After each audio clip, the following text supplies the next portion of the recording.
بسم اللہ الرحمن الرحیم۔ السلام علیکم، میں ہوں گلفام چودھری، آپ دیکھ رہے ہیں میرا فیس بک پیج اور یوٹیوب چینل۔ آج ہمارے پاس انتہائی لیٹسٹ اور بریکنگ نیوز ہیں جو ہم آپ کو دینے جا رہے ہیں۔ سب سے پہلے قمر جاوید باجوہ صاحب کو NRO چاہیے۔ پہلے انہوں نے NRO 2 دیا، اب ان کو چاہیے، مگر کس سے چاہیے اس میں ہم بات کریں گے۔ اس کے بعد عمران خان سے بیک ڈور مذاکرات میں کیا کچھ چل رہا ہے، کیا ڈیمانڈ کی جا رہی ہے، کیا بات مانی جا رہی ہے، کیا منوائی جا رہی ہے، اس میں ہم بات کریں گے۔ اور اس کے بعد PDM کی ساری خوشیاں جو عمران خان کی نہلی سے شروع ہوئی تھی وہ PDM کے ایک اجلاس پہ آ کر ختم ہو گئی ہیں۔ تو سب سے پہلے قمر جاوید باجوہ صاحب نے یہ ایک ڈیمانڈ کی ہے کہ آنے والا آرمی چیف جو بھی ہو، میں یہ گارنٹی لینا چاہتا ہوں کہ مجھے ریٹائرمنٹ کے بعد کسی عدالتی کارروائی میں نہیں گھسیٹا جائے گا، کیونکہ وہ اچھی طرح جانتے ہیں کہ اس رجیم چینج آپریشن کے اندر جو ان کا مرکزی کردار رہا، جو انہوں نے سہولت کاری کی، اس پر وہ اچھی طرح جانتے ہیں کہ پاکستان تحریک انصاف پٹیشن دائر کرے گی، ان کو عدالتوں میں لے کے جائے گی۔ اس لیے وہ پہلے سے ہی NRO لینا چاہ رہے ہیں کہ مجھے یہ گارنٹی دے دی جائے کہ مجھے کسی کارروائی کا حصہ نہیں بنایا جائے گا۔ لیکن مزہ تب ہے کہ ان کو بھی ایسے ہی گارنٹی دی جائے جیسے وہ خان صاحب کو بار بار دیتے رہے اور بار بار ان کے ساتھ دھوکہ کرتے رہے۔ اس کے بعد اگر ہم بات کریں PDM کے اجلاس کی اندرونی کہانی، اس میں بہت بڑا پھڈا ہوا ہے، جس میں نواز شریف صاحب، مریم صفدر، شہباز شریف، جنہوں نے پچھلے کافی عرصے سے یعنی NRO 2 جب سے شروع ہوا، جب سے پرائم منسٹر ڈگی میں چھپ کر جا کر ملاقاتیں کرتے رہے اور NRO 2 پر ڈسکشن چلتی رہی، اس پر ساری کارروائی کرنے کے بعد انہوں نے مریم نواز کو وزیر اعظم بنوانا تھا۔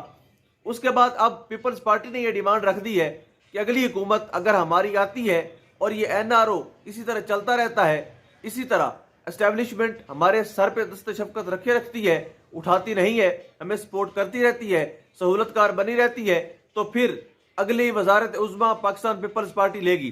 موقع کو غنیمت جانتے ہوئے PDM کے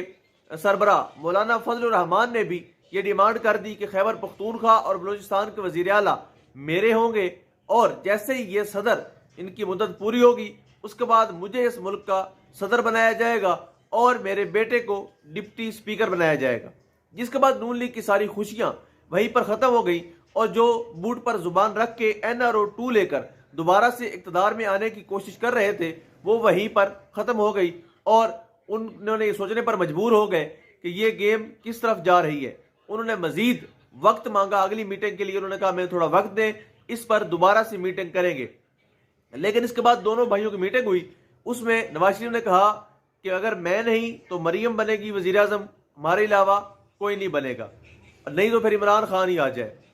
یعنی ایک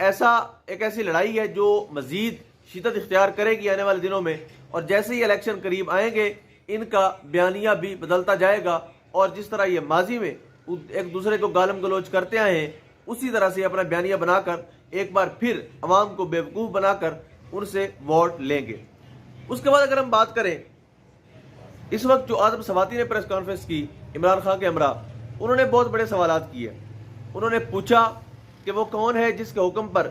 FIA سے ایجنسیاں لے کر جاتی ہیں، برہنہ کرتی ہیں، ویڈیوز بناتی ہیں، تھپڑ مارتی ہیں، تشدد کرتی ہیں، اور بالکل بھی یعنی کسی کی عزت اور توقیر کا لحاظ نہیں رکھا جاتا۔ اس کے بعد ممبر نیشنل اسمبلی صالح محمد کو دیکھ لیں، ان کے ساتھ جو اسلام آباد پولیس نے تضحیک آمیز رویہ اختیار کیا، یعنی یہ دوبارہ سے صوبوں کو آپس میں لڑوانے اور صوبے کی فورسز کو آپس میں آمنے سامنے کھڑا کرنے کی ایک بہت بڑی سازش ہے۔ اس سازش کو اور سازش کے ان کرداروں کو پہچاننا ہوگا اور ان کا کلا کما کرنا ہوگا۔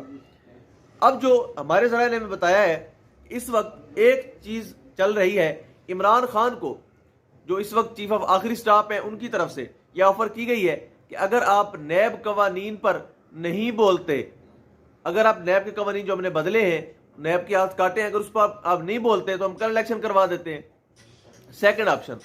اگر آپ آرمی چیف ہماری مرضی کا آنے دیں تو پھر ہم مارچ میں الیکشن کروا دیں گے، لیکن اگر آپ آرمی چیف اپنی مرضی کا لانا چاہتے ہیں پھر الیکشن مقررہ وقت پر ہی ہوں گے، اس سے پہلے آپ کو الیکشن نہیں دیے جائیں گے۔ اب جو نہلی کی کہانی ہے ساری، نہل کیوں کیا گیا، اس میں بھی کچھ ڈیمانڈ رکھی گئی تھی۔ ایسا بندہ جس کو آپ پولیٹیکل میدان میں نہیں ہرا سکے، مقبولیت میں نہیں ہرا سکے، آخری گل یہی تھا، اس کو نائل کروا کر انہوں نے اس اکھاڑے سے آؤٹ کر دیا۔ اب دیکھتے ہیں کہ ان کی کس حد تک مانی جاتی ہے، میثاق جمہوریت کے نام پر کوئی نیا ڈرامہ کیا جاتا ہے یا نہیں۔ اللہ پاک وطن عزیز کی حفاظت فرمائے۔ پاکستان زندہ باد۔